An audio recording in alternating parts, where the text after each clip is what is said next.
Few things sow as much fear into the hearts of your own people as mass executions.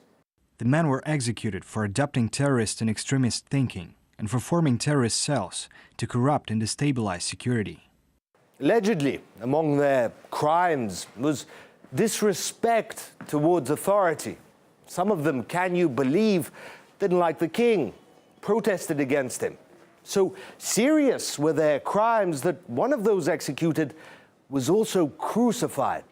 Yes, crucified in 2019. His body strung up for all to see, for all to fear.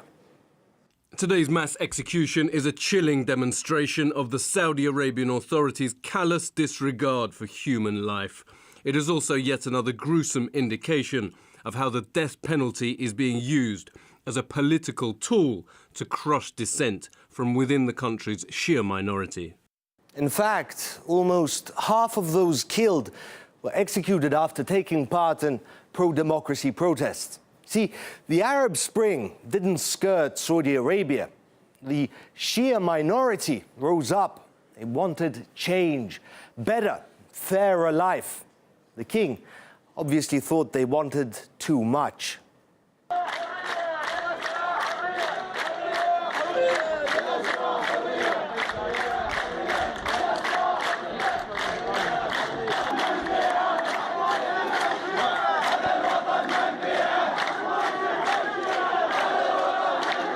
One of those executed, by the way, was 16 years old at the time of his arrest for attending a protest, apparently. He was still a kid. Now he's an example. In fact, the current king began his reign by staging a massive execution. 47 people beheaded, shot for crimes that included disobeying Saudi rulers. Biggest blood show since the 1980s. Crucifixions aren't uncommon.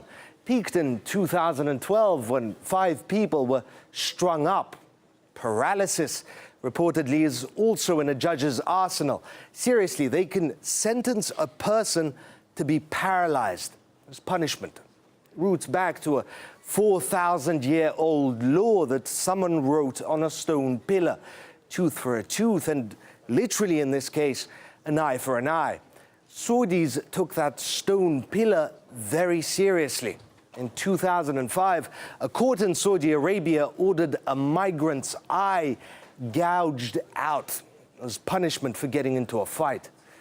Amputation, also a favorite, especially for theft, chopping off people's arms and feet for stealing.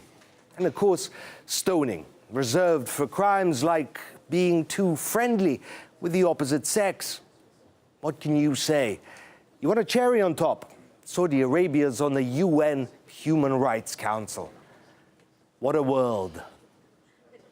Saudi Arabia has defended its decision to execute the individuals. It says it will not hesitate to punish anyone threatening the security and the stability of the kingdom. Spokeswoman for the Gulf Institute for Democracy and Human Rights, Fatima Yazbek, believes Riyadh's justice system allows it to tackle anyone whose views differ from the official position.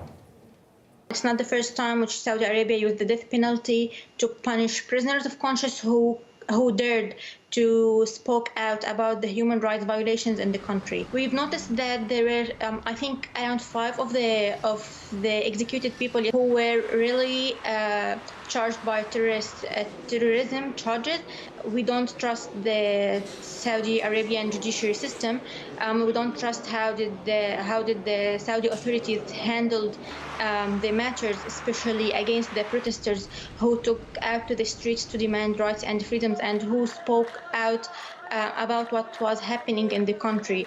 As most of the Gulf kingdoms, Saudi Arabia uses its judiciary system to fabricate charges against the dissidents, especially against the activists who spoke out or who used the social media outlets or who participated in demonstrations. The thing is a taboo in the Gulf Kingdom, especially in Saudi Arabia. No one is allowed to speak about what's happening in the country.